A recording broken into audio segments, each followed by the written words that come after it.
Hello students, अब हम नया टॉपिक करेंगे reduction of the equation into simpler forms by transformation of access.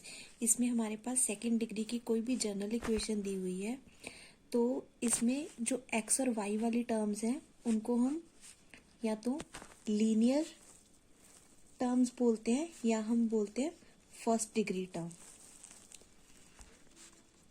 ये कांस्टेंट टर्म है, ये हमारे पास मिक्स्ड टर्म है।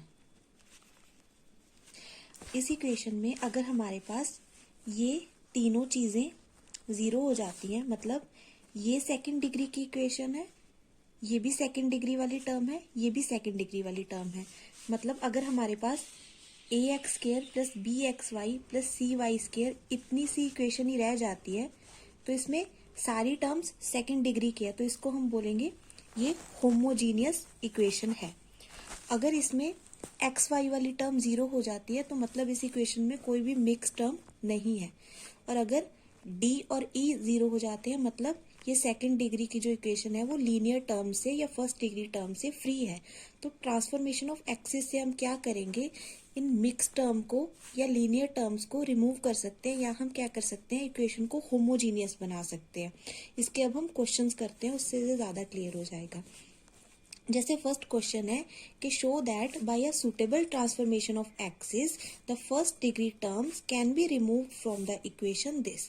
तो हमारे पास ये इक्वेशन दी हुई है, इसको हम फर्स्ट नंबर दे देते हैं। तो हम सपोज कर लेते हैं कि हमने ओरिजिन को किसी भी एच के पॉइंट पे शिफ्ट कर दिया है। अगर हमने ओरिजिन को एच के पॉइंट पे शिफ्ट कर दिया है तो हमने ये रिलेशन किया था कि एक्स क्या होगा एक्स डैश प्लस एच और वाई क्या होगा वाई डैश प्लस के।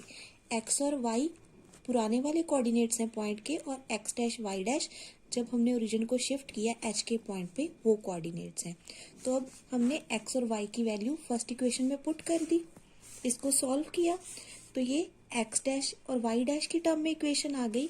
अब एक्स डैश का कोफिशिएंट ये है और वाई डैश का कोफिशिएंट ये है, बट हमने क्या कहा है कि हमने इक्वेशन को लीनियर टर्म से मतलब फर्स्ट डिग्री टर्म से फ्री करना है, तो हमें ये वाला कोफिशिएंट और ये वाला कोफिशिएंट जीरो चाहिए। तो हमने क्या किया, इनको जीरो से इक्वेट कर दिया। अब दो वेरिएबल्स हैं और दो ही इक्वेशन है, इनको हम सॉल्व कर सकते हैं। एच और के वेरिएबल्स हैं, इसको किसी भी मेथड से सब्स्टिट्यूशन एलिमिनेशन या 2-3-1-2 जो मेथड होता है उससे सॉल्व करके एच और के की वैल्यूज निकाल लेंगे। तो एच की वैल्यू आ गई 15/13 और के की वैल्यू आ गई -23/13। तो हम अगर ओरिजिन को इस पॉइंट पे शिफ्ट करते हैं तो हमारी लीनियर टर्म्स रिमूव हो जाएंगी। और अगर हमें अब न्यू इक्वेशन फाइंड करनी है कि कौन सी आएगी, तो इसमें हम एच और के की वैल्यूज पुट कर देंगे तो हमारे पास ये इक्वेशन बन जाएगी। ये वाले कोफिशिएंट्स तो जीरो थे और कांस्टेंट टर्म की वैल्यू ये आ गई, तो ये इक्वेशन सिंपल हो गई क्योंकि ये लीनियर टर्म से फ्री है। अब हम ऐसे ही एक और क्वेश्चन ट्राई करते हैं। Find the angle theta through which axis should be rotated so that mixed term can be removed from the equation this। अब हमारे पास ये इक्वेशन दी हुई है, हमने एक्सिस को किसी एंगल थीटा से रोटेट करना है, वो थीटा हमें फाइंड करना है कि क्या होगा सो दैट कि एक्स वाई वाली टर्म जो है उसका कोफिशिएंट जीरो आए न्यू कोऑर्डिनेट्स में।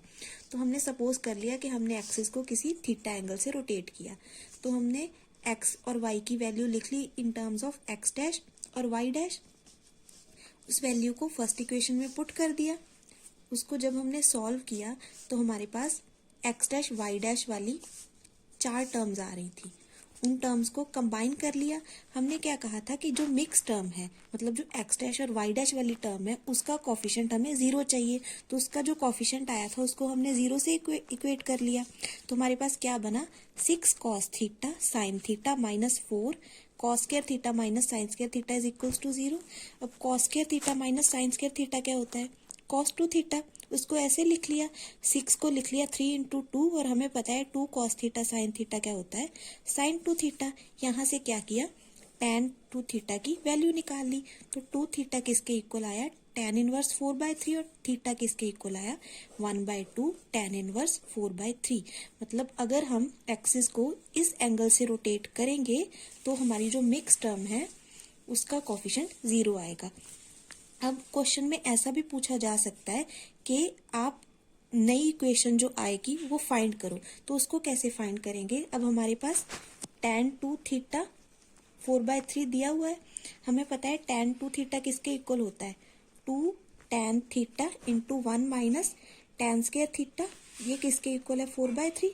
इसको अगर क्रॉस मल्टीप्लाई करेंगे तो ये क्या बना, 6 tan theta is equals to 4 minus 4 tan square theta. तो ये इक्वेशन बन गई 4 tan square theta plus 6 tan theta minus 4 is equals to 0।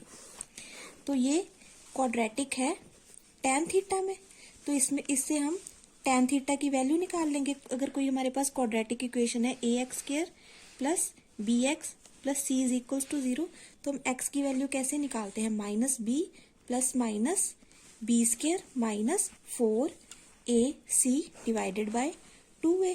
तो ऐसे ही हमारे पास tan थीटा की वैल्यू आ जाएगी। तो tan थीटा की वैल्यू से हम sin थीटा और cos थीटा की वैल्यू निकाल लेंगे।